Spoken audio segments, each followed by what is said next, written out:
only appropriate response is thank you. None of this, what are you doing in my house? Why aren't you wearing pants? Good morning and welcome to Standup, your dose of open source comedy straight from the IT trenches. Whether you're a guru or just starting your career, this is quickly going to become your favorite meeting of the day. Our mission is to provide a platform where IT professionals share experiences, learn, and laugh. I'm your host, Jerry Black, and with me today is my fellow misfit, Tim Stevens. Welcome to the show. Let's get into it. All right, Tim, today we are talking, I forgot. Do you have a quote for the day? I do. All right. Remote work teaches us that positivity isn't bound by location. It's a mindset that we carry no matter where we log in from. Anonymous. Man, that is good. That's a great quote. And part of our topic for the day, which today we're going to talk about that remote work. Obviously everybody knows we started it during COVID. We've been trying in IT at least for years to get people to let us work from home. And they always, no, we can't do that. Here's a reason. Then COVID hit and everybody was like, I guess we're working from home. But none of us thought about the downstream impacts of it. I was actually talking with a couple of guys yesterday about now they're being called back into work. And some of the shift back is also causing people some stress because I moved to Wyoming and now you're telling me I got to move back or else I'm going to be fired and things of that nature. So, but the day-to-day is really where the rubber meets the road, and that's what our topic is going to be about. Before we get into that, do you have any jokes you want to share, any one-liners, anything of that nature you'd like to give today? I do, and I appreciate you asking. Sounds like you're in a better mood now than you were a few minutes ago. This joke was actually generated by Gemini, which is my choice of AI models. So I didn't write this joke, but for those who don't know, we're trying to get back into the swing of things, and writing jokes is a perishable skill. So definitely need to work on that, spend some extra time. Without further ado, here it goes. I thought working from home would be great for my mental health. Less commuting, more flexibility, all that good stuff. But now my therapist just asked if the voice of my inner critic sounds suspiciously like a microwave beeping, and if my coworkers, my cats, or filing too many HR complaints about my incessant pacing. Okay. All right. Gemini needs a little work there, but I like the premise though. Yeah, it's interesting. I'm gonna go with interesting.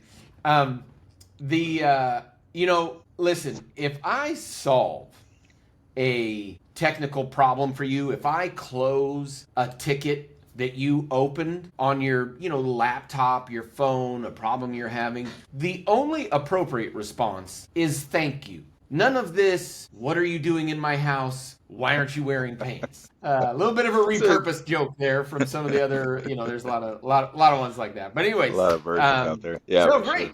Sure. Great little start to the day. Hopefully that brightens your day, gives you a smile. Now let's get into the topic of work from home. And there's a lot of challenges with it that I don't think any of us really thought about. One, just the whole working from home and the logistics of it can be a bit of a challenge. But more importantly, I think we're starting to see the impact of less and less human interaction, and even the human interaction I think at some companies is now 90% Slack or Teams messages or email, and so it's even less. We have even less interaction, less camera, less actual. I don't know how you call it. Less actual virtual, and more just text and short messages to each other. And I do think it's starting to have a problem. People are starting to have a problem with it. We're losing a lot of our ability to focus for longer periods of time. Meetings just don't seem to work like they used to. So that's kind of what I'm seeing, especially in the project side of the world. Trying to bring teams together to focus on an objective feels a lot like, let me give you a list of to-dos and tell me when you're done with your to-do list. What are you seeing, Tim? Same thing.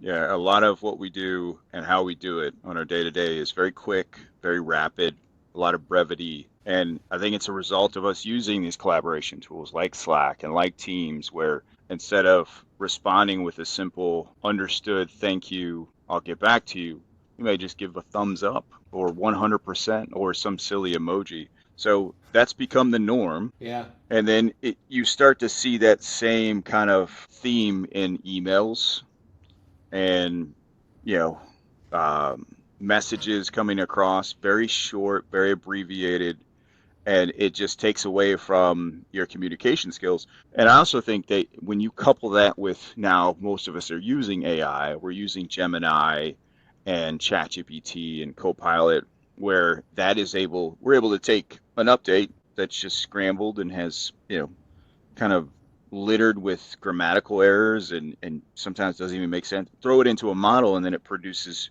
a nice little update in email. And again, we as humans, we as people, because that's what we are, at the end of the day, are not exercising any level of continuous maintenance and kind of upkeep of our communication skills. We're letting tools do it for us. So it suffers, Yeah. for sure suffers. And then, you get in a face-to-face and IRL conversation with somebody and it shows. I can tell you it shows for me, at least for the first 10, 15 minutes until I've got to get back into normal human mode. Yeah, for sure. I'm seeing that just in myself, and yeah, that it if it is in me, it feels like it's manifesting in the inability to focus for a long period of time on a topic. And man, you just more and more, I guess, more and more, I see less desire to actually be in meetings. Not me. I Yeah. actually, still kind of like them, and I think conversations are better than anything else.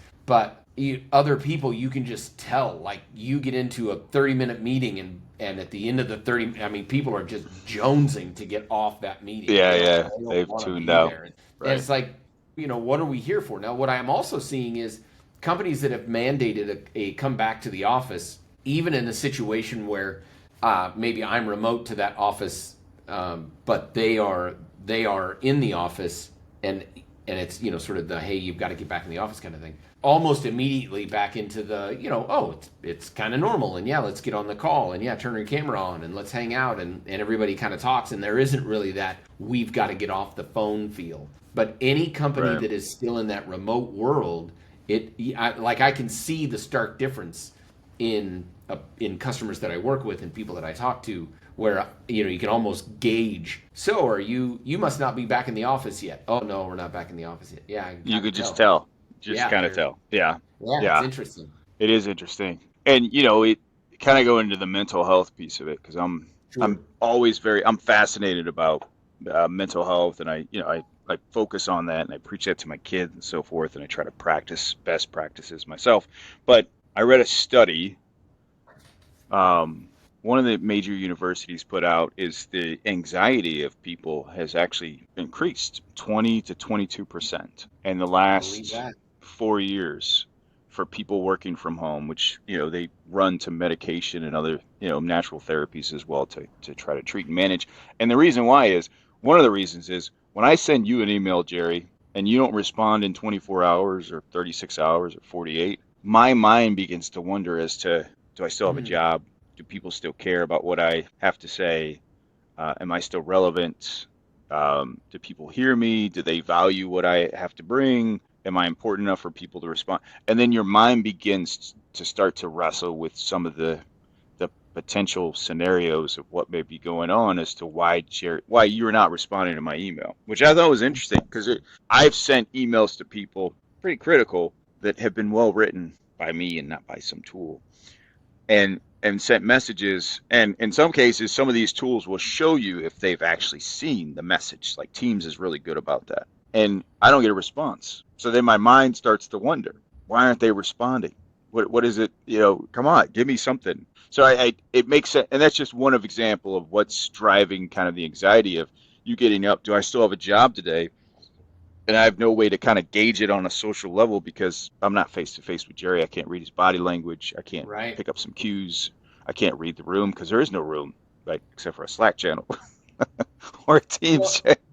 And the casual conversation is gone, right? There's no, it used to be you and I would run into each other in the break room or in another Yeah. meeting, or we're waiting for a meeting to start, or when that meeting was over, hey, I wanted to ask you a couple of questions, and then you get into not just a conversation about work, but then you kind of quickly get into the oh yeah, this guy, or oh I wish we were doing this, or but maybe we should try, and we've lost all of that because there's really no format to do that other than if we stick around after the meeting, which is always a weird thing because you're like in a Teams meeting or something, right? You'll say, hey, Tim, can you hang out for a second? Everybody else, you can drop off, but Tim, can you hang out for a second? Immediately feels like, uh-oh, what's happened? Why are they hanging out after? Is this call being recorded? Do we need to drop off and join another one?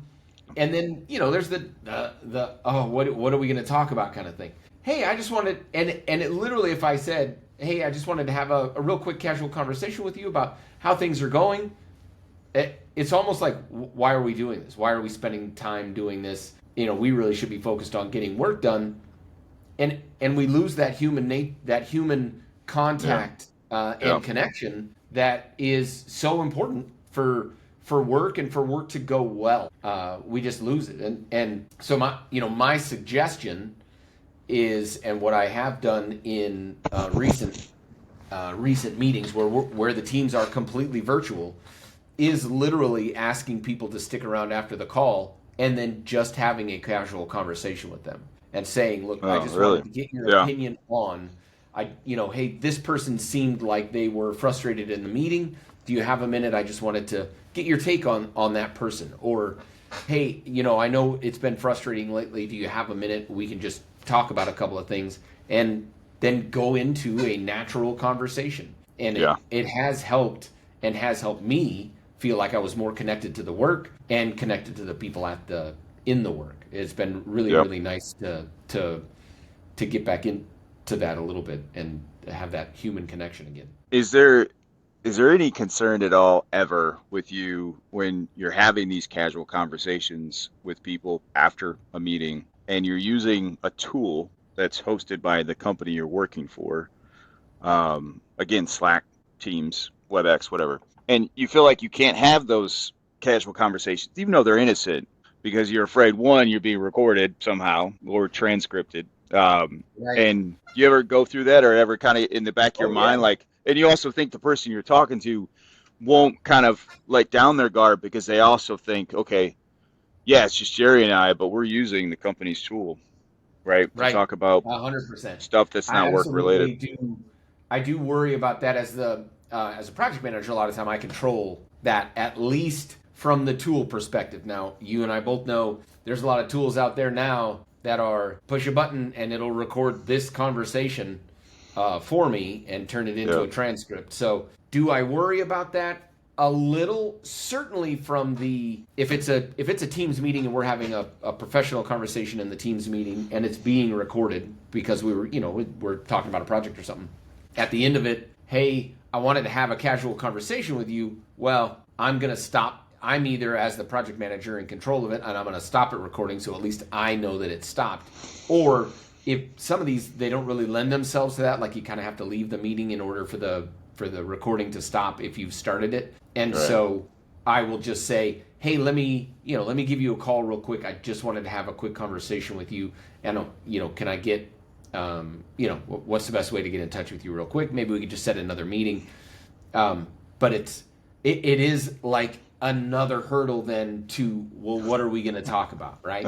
And I don't know about you. The other thing I've seen, and this has been really weird to me, is how the younger generation will almost refuse to give out their personal mobile phone number. And it's a weird, like, I give everybody my mobile number. If we're going to have a conversation, if I'm working for you, here's my mobile. Here, call me, text me. I don't care. That's it.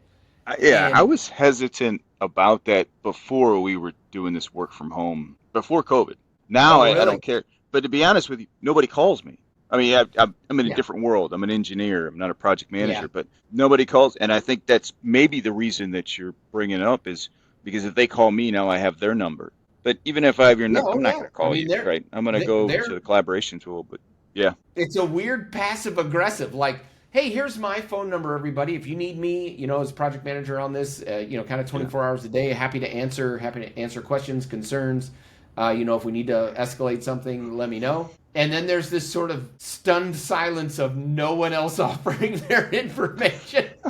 And like, and even with a couple of people recently, I said, hey, why don't you, let me get your phone number and I'll text you my phone number, or I'll, however you want to do it. And there was like a clear, awkward pause and most of the time I just stick with email, and Teams or Slack, and we're good there. We don't need to, yeah. I don't need, you don't need to text me. I'm like, wow, that is just crazy to me. And I was thinking it's probably because you and I, at least for me, I came up, you know, we've grown up in a world where mobile phones didn't exist. Then Yep. mobile phones existed, but really you only had them, not only, but you might have only had it, in particular iPhones, if your company was paying for it, because they were so expensive and the service was so expensive that it was a badge of honor. Look at me, right? It was the pager back in the 80s. It was cell phones in the 90s and early 2000s of, I look at me, I'm important enough to have one of these things, but the company paid for it, so of course you gave it out. You gave it out like candy to Yeah. anybody that wanted your phone Right. number Yeah. because it was a status symbol. And now it seems like it's kind of reversed in the, me not giving you my information is almost a status symbol or something. I don't know. It just seems interesting with the younger generation that they just don't get Yeah. that. There's a lot there. There's a lot Yeah. there we could definitely unpack. But Hey, anyways, one of the things that I get a kick out of is Teams when it transcribes yeah. and a meeting's done, right?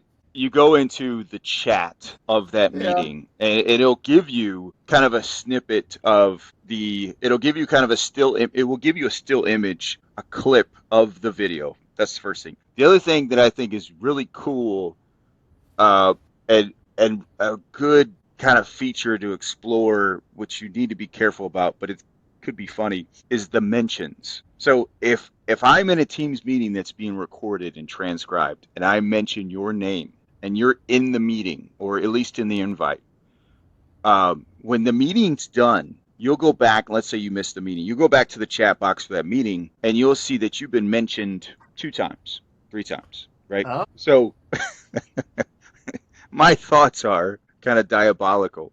Let's say you missed the meeting, right? You were supposed to be there, not optional, required, and oh, you didn't show up, okay. right? And it's just me and Fred. And Fred and I are talking about how, about the project that you're running that you decided not to show up to, which would never happen, right? Never. But then when we're done, like during the meeting, I make it a point to mention your name like 50 times. Like, yeah, this project is going well. We're just waiting on Jerry. My next steps are I'm going to put together some scripts and I'm going to run with automation. Then I'll run those by Jerry. You see where I'm going with this? Yes. And then afterwards, you go back and look at the transcript. And what you can do is you can basically search for your name. And then what's screwed up is like every sentence ends with your name. So you're just like, I don't have an update. A little diabolical, but I think that would be fun, especially if you live in a world where it's back-to-back meetings and you're looking for something fun to do, Yeah. without, getting in trouble too much. But I don't know. It's a Yeah. thought. And You're the welcome. other side of things is the transition from work back into the house, right? So for me, that's a 10-second walk. For Yeah. you, right? You're just walking into another room, and Yeah. so you get done with these. I spent the whole day on chat and text and these brief messages, and then I walk into the wife and she's ready to have an in real life conversation, and I'm avoiding eye contact, and there's no part of me that knows how to have this That's conversation. She's like, what do you want for dinner? And right. I'm like, thinking to myself, what do I want for dinner? Well, maybe should I ask ChatGPT what I want for dinner? Have Exactly. we do we have Exactly. are Let there me check notes my from our previous calendar. have Right. we Did I talked miss something? Yep. So yeah, it's always interesting. Oh, I think we We lost Tim's camera. Actual recording is a higher quality. You know, What? I hesitate to say this, but the screen's all black. Well, it was on just a minute ago. I don't know if that was your attempt at being funny or not, but let me see what's going. Turn your camera off while recording. You can't switch cameras. Well, You then do give see me. that, like your Yeah, pictures. yeah, I'm all Okay. black here. Yeah. Not really sure why. Yeah. You could I'm turn off guessing your that your camera. camera ran out of power. It does sound like your audio switched over as well. Did it really? Yeah, yeah. Your voice sounds actually the audio sounds a little bit better. Okay. But anyways, yes. And here we are again. Technical issues in the virtual world.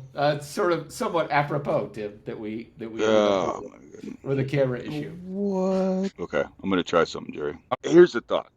Here's this is you're right. This is a great example of what we go through. When there are technical issues at an individual level, like I'm having issues at the house occasionally with internet coverage because all my kids are home and all of them are gaming, and I haven't taken the time to do any rate limit or any governance on my internet. It's just open. It's a wild, wild west here at the Stevens house. So I get nasty grams from Cox every couple of weeks during the billing Uh, cycle that I've exhausted my bandwidth, and then I know what's happening is they're now throttling my speeds. Anyway, so I'll experience these problems where I have to turn my camera off or whatever, or just completely out. When that happens, I'm basically dead in the water. There is no getting up from my cubicle and going to talk to Sharon in the next cubicle to understand, what needs to yeah, happen great next point. and what does she need from me. Yeah. So it's definitely a showstopper. And I have grown to be okay with that. I used to not be. I used to resort to, I'm bringing up my hotspot on my phone. Or maybe I may even drive into the office, right? Or go to the Right? library but now it's become, it depends on what's going on. I may just be like, I'm done. And then even the company has kind of, conditioned themselves and kind of um, been receptive to Tim's offline today. Right. Whatever he's doing is going to have Always to having wait. So internet that, issues. yeah, he's having internet issues, and you know, there's nothing he can do about it, so he'll be offline. Right. So Not there's his fault. not his fault. I've heard the power outage um, Yeah, yep, yep. reason multiple times. Oh, power Really, outage that's in my neighborhood, power outage in my area, and oh yeah, yeah, sorry, it dropped off. I lost power. And it's like, well, I mean, did all the cellular towers and everything, go off? Couldn't you have just joined on your phone and continued the meeting? Well, I had this problem, and uh, really, it's the dead ant or the sick dog excuse, right? Like, I mean, there's no way for me to argue whether or not this is truly happening, but right, seems far fetched that you had no ability to rejoin the meeting. That's at least Jerry Black's. right, yeah. But we've all kind of accepted that, right? Yeah, We yeah, have, I but mean, it is. yep, It's all accepted at it. the same time, there's certainly times where that happens, right? It's a reality. The other thing, I Right. don't know about you, but like when we're in the office, hey, I've got a doctor's appointment today, I've got a something today, was completely legit, right? Felt to me like totally, like, oh yeah, he's going to the doctor today. Right. He's gonna be gone after 2 because he was gonna be, he's going to the dentist. Totally normal. Right. Yeah, yeah. Today, because everything's virtual, it It's feels all like it's bullshit. almost like, well, It's you should have, bullshit. yeah, It's all bullshit. or you should have scheduled around all of the meetings. Like, what do you Yeah. mean you're going to miss the meeting? Right. We had this meeting set. Oh well, but it conflicted with a personal appointment I had. It's almost like, well, that's your problem, not my problem. It's weird. It has a almost the exact opposite feel to me at times. My experience lately has been different in that it's become acceptable where I'm at. Like I need to pick up my kids. Okay. Oh well, apparently I Uh, need to work where you work.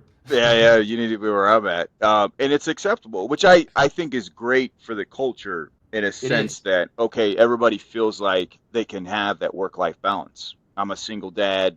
I'm not a single dad, but if Yeah. I'm a single dad and my kids are at some type of gymnastics or football training or strength and conditioning, and they're off at 12 p.m. and it's summertime, it's okay for me to take off and go get them and come back. As long as I'm not gone for hours, and as long as if there isn't any critical meetings that I'm going to miss, and if so, I can take them from the road and have the means to do that, that's perfectly acceptable. Yeah. What I've noticed though is there are definitely some of them that abuse it, where it's like every week, 2 or 3 times a week, they're like, I'm out.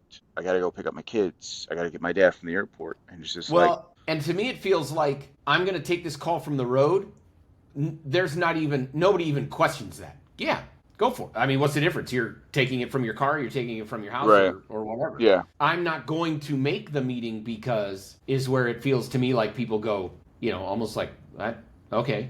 Like that's It's different almost where I'm at now. almost Yeah. rude. But maybe that's Right. just maybe it's Yeah. just me, or maybe I'm just taking it personal, kind of thing.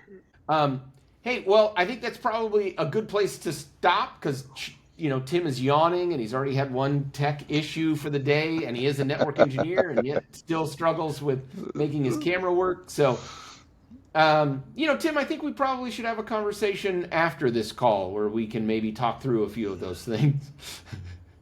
But I'd like to end with your quote, reiterating your quote. Remote work teaches us, and I'm going to say it this time because clearly I'll say it more eloquently and melodically and better.